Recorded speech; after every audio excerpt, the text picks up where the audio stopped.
Bismillaahi Raxmaani Raxiim. Kusoo dhawaada Nuurshe Academy. Maanta waxaan bilaabeynaa barashada af Soomaaliga. Waxaan ka bilaabeynaa alifbeetada af Soomaaliga. Waxaan kusoo koobi doonaa 4 cashir.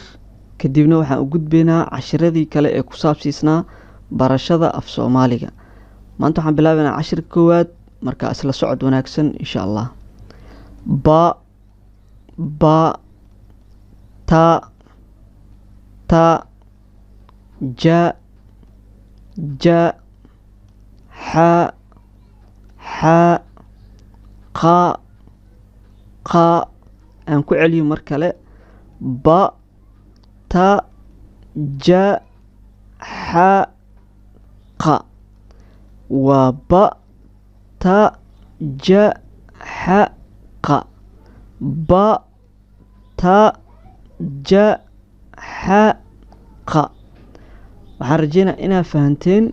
qof walba marka waxaa laga rabaa inuu soo qaato buuggiisa iyo qalinkiisa, kadibna uu qoro cashirka halkan ku qoran, isla markaana uu igu soo diro lambarkayga gaarka ah si aan ugu saxo. la soco cashirka labaad. wassalaamu calaykum waraxmatullaahi wabarakaatu.